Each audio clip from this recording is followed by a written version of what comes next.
the Crimson Valentine. It was a bitterly cold Valentine's Eve, and the city was drowning in a sea of pink and red. Couples strolled hand in hand, their laughter carried on the icy wind, while flower stalls overflowed with roses, their vibrant petals mocking my solitude. I had spent the evening avoiding it all, skipping dinner plans with friends and ignoring the constant chirping of my phone. Instead, I buried myself in the silence of my small apartment, the dim light of my desk lamp pooling on the pages of a half-read book. Then came the sound, a faint scrape, like paper sliding against wood. It pulled me from my stupor, and I looked toward the door. There it was, a red envelope, its surface gleaming as though it had been dipped in fresh blood. My heart sank. I hadn't heard anyone approach, and the building's hallway was usually locked. I stared at the envelope for what felt like an eternity, debating whether to touch it. Finally, curiosity, or loneliness, won. The paper was cold under my fingers, the wax seal embossed with the initials LM, a strange design like tangled thorns curling around the letters. I opened it cautiously, half expecting some cruel prank. Inside was a single card. The handwriting was exquisite, curling and sharp, like it had been carved rather than written. For those who seek eternal love, meet at the old chapel, midnight. The old chapel. My chest tightened. Everyone in the city knew it, an abandoned relic from another century, its Gothic spires silhouetted against the skyline like accusing fingers. Its stained glass windows were shattered, its doors chained shut years ago after the last congregation had fled in fear. There were rumors, of course, of voices heard echoing from within, of figures glimpsed in its hollowed halls. I had always dismissed them as urban legends, but tonight, the card burned in my hand, daring me to challenge the unknown. The hours dragged until midnight approached. I told myself I wasn't going. I wasn't so foolish as to wander into such obvious danger, yet I couldn't ignore the ache in my chest. Eternal love. The promise lingered like a whisper, coiling around my thoughts until I could no longer resist.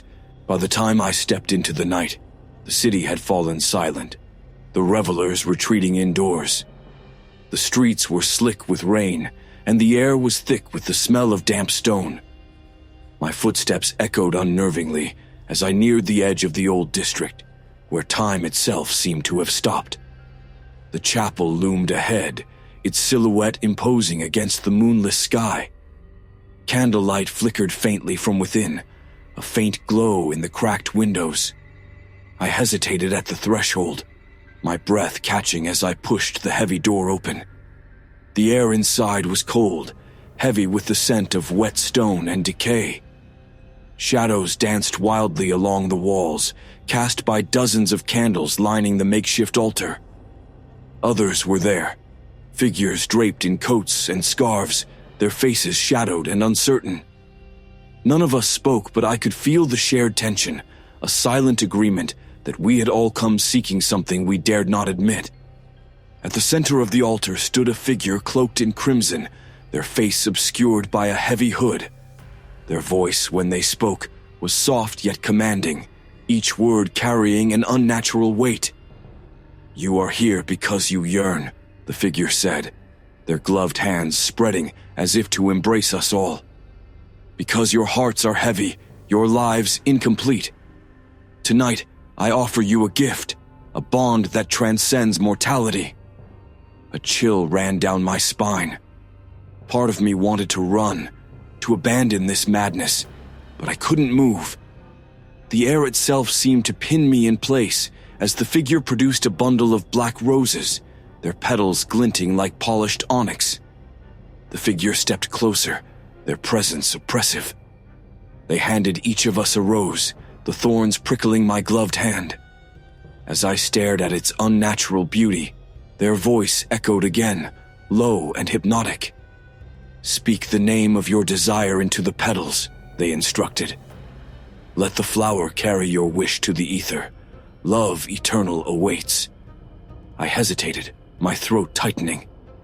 My mind raced with doubts, but one name surfaced unbidden, heavy with memories I had buried for years.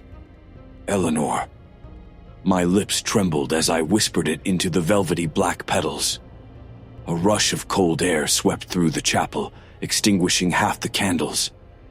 The shadows stretched longer, darker, as if something had stirred in the depths of the old stones. The crimson figure smiled, sharp and knowing. One by one, the others murmured their wishes, the room filled with a tense, expectant silence. When all the roses were spoken into, the figure collected them, placing them in a bowl atop the altar. With a single match, they set the roses alight. The flames danced, unnaturally bright and blue, and the petals crumbled without smoke. "That which you seek will come to you," the figure declared, their voice rising. "Love is the strongest bond, but beware, its chains are unyielding." The words lingered in my mind as we dispersed into the night. By the time I returned home, exhaustion had taken hold, but sleep offered no refuge. I dreamt of Eleanor, her face more vivid than memory, her voice sweeter than I had ever remembered. But her eyes, they were wrong. They burned crimson, piercing and eternal, as she whispered words I couldn't understand. When I woke, her name lingered on my lips, a taste both sweet and bitter. The room felt colder than before, the air charged with something I couldn't name. I shook it off, convincing myself it was nothing more than the after effect of a strange night. But then my phone buzzed, a notification for an email. The sender's name made my breath hitch. Eleanor. The subject line read, "I've missed you." I stared at my phone screen, my breath shallow. Eleanor's name glowed in bold letters, an impossible thing in the harsh glow of dawn. We hadn't spoken in years, our love a fleeting storm of passion and heartbreak. She had vanished from my life like a ghost, leaving no trace. Yet here it was, her name haunting my inbox. My finger trembled as I opened the email. "I've missed you," it read. "Can we meet? It feels like destiny has brought us back together. Tonight, 7 p.m., at the cafe where it all began." The cafe. The memories hit like a tidal wave. The laughter, the arguments, the way her hand had felt in mine, warm and alive.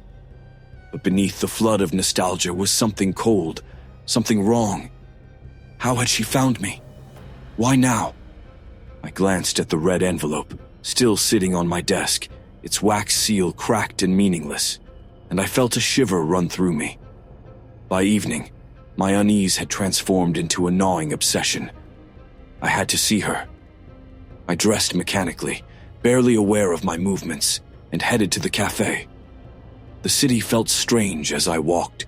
The streets seemed narrower, the lamplight harsher. I felt eyes on me in every shadow, every alley, though no one was there. The cafe was as I remembered it, warm and inviting, its windows glowing against the chill outside.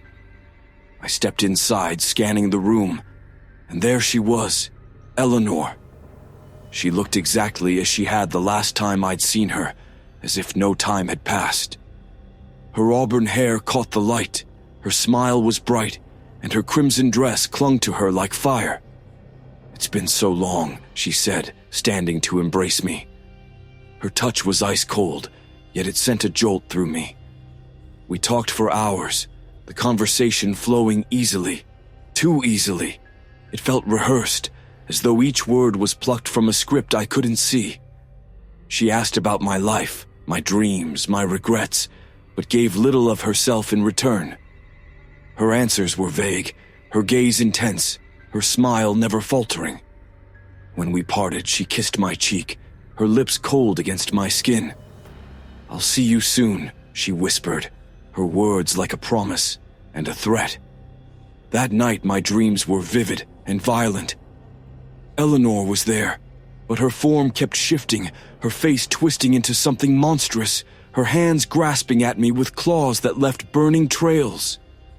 I woke drenched in sweat, her name a scream caught in my throat. Days turned into a nightmare. Eleanor was everywhere. She appeared at my door with no explanation, smiling and radiant, her presence both intoxicating and suffocating. She left little notes on my windowsill, flowers at my desk. At first, it felt like love rekindled, but her intensity grew unbearable. I began to notice strange things, the way her reflection lingered in mirrors after she walked away, the way she never ate or drank in my presence. She seemed to appear out of nowhere, her footsteps silent, her movements too smooth. And then there were her eyes, crimson flecks that seemed to glow faintly in the dark, as though lit from within. I wasn't the only one. Others from the ritual whispered about changes. One man confided that his wife, who had died 3 years ago, was suddenly back in his arms, unchanged, yet wrong. Another spoke of his high school sweetheart, now living in his home, who never slept, her gaze fixed on him through the night. We had been promised eternal love, but what we received was something else entirely. Desperate for answers, I returned to the old chapel. The streets seemed emptier than usual, the city quieter, the silence oppressive. When I reached the crumbling stone building, I hesitated, my chest tight with dread. But I pushed the door open and stepped inside. The candles had multiplied, their light casting grotesque shadows that seemed to writhe on the walls. The cloaked figure was waiting, their crimson robes blending with the flickering flames. They turned to me, their voice calm, almost amused. "You've returned. Few do. Tell me, has your heart found what it seeks?" "What did you do to her?" I demanded, my voice trembling. "What is she?" The figure tilted their head, a faint chuckle escaping their lips. "She is yours. Isn't that what you wanted? Eternal love, bound beyond the chains of mortality. You whispered her name into the void, and the void answered." "She's not the same," I said, my voice breaking. "She's wrong." The figure's tone sharpened. "You were warned. Love's chains are unyielding. She is bound to you as you are bound to her. Your souls are tethered, a bond that cannot be broken." "Then break it," I pleaded. "Undo this." Their laughter was cold, echoing through the chapel. "Foolish child, there is no undoing love's threads, but if you truly wish to sever the bond, there is only one way." They stepped closer, their gloved hand producing a small black blade. Its surface shimmered like oil, dark and alive. "Take this," they said. "Plunge it into her heart. Only then will you be free. But beware, freedom comes with a price. The tether is not one way. As she fades, so shall you." I stared at the blade, the weight of their word crushing me. Eleanor's face flashed in my mind, her smile radiant, her eyes glowing with that unnatural light. I thought of the way she had laughed, the way she had held me. I thought of the monster she had become. "Choose wisely," the figure said, their voice fading as the candles dimmed. "The hour grows late, and love waits for no one." I stumbled out of the chapel into the freezing night, the blade heavy in my pocket. The streets were empty, the air thick with silence. As I walked home, Eleanor's shadow seemed to follow me, stretching long and dark against the pale moonlight. She was waiting for me when I returned. Her smile was wide, her eyes glowing with that crimson fire. "I knew you'd come back," she said, her voice a soft caress. "We're meant to be together, forever." I gripped the blade tightly, my heart pounding as her words echoed in my mind. Forever. The air in my apartment was stifling as Eleanor stepped closer, her crimson dress trailing the floor like liquid fire. Her smile was wide, too wide, and her glowing eyes seemed to bore into my soul. In one hand, she held the black rose I had whispered her name into on that fateful night, its petals dry and crumbling, its thorns sharp as razors. "I've waited so long for this," she murmured, her voice like silk dragged across steel. "For us to be together, forever." I tightened my grip on the blade hidden in my pocket, its surface cold and pulsing faintly, as though it had a heartbeat of its own. The figure's warning echoed in my mind. "The tether is not one way. As she fades, so shall you." My heart thudded painfully, torn between the Eleanor I had loved and the creature standing before me now. "Eleanor," I said, my voice shaking. "This isn't right. We can't be together like this." Her smile faltered, replaced by something darker, something dangerous. The room seemed to grow colder, the shadows on the walls writhing as if alive. "You don't mean that," she whispered, stepping closer. "You called me back. You wanted me. And now, you think you can leave?" Her fingers brushed my cheek, ice cold and impossibly soft. I flinched, the sensation sending a chill straight to my bones.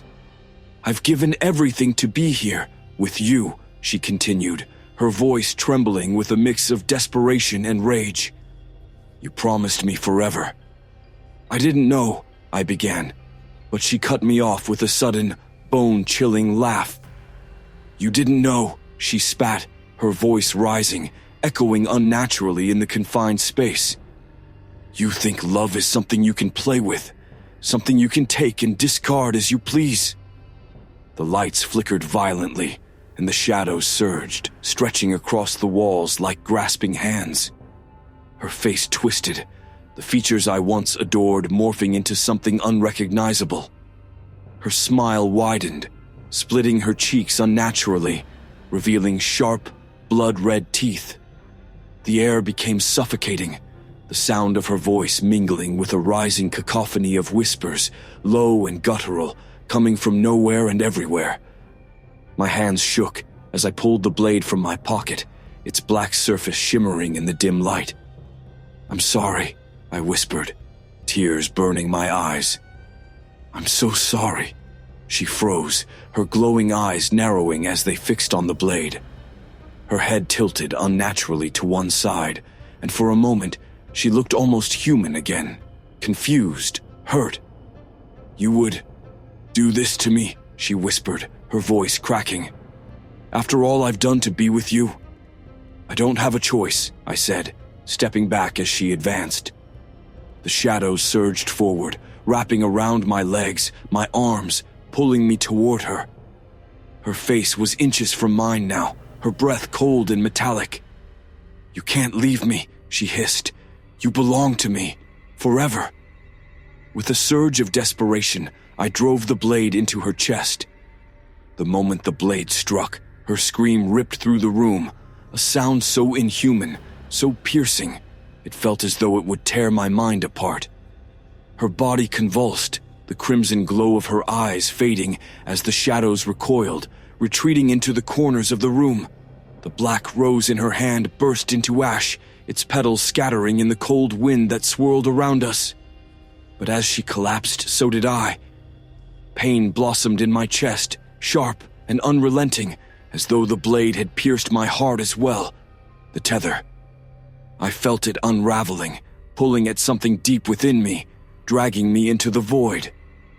Eleanor's form crumbled into black dust, her last whispered word lingering in the air. "Forever." Darkness overtook me, cold and endless. I thought it was the end. I welcomed it. But then I woke. The apartment was empty, the shadows gone. The blade lay on the floor, dull and lifeless.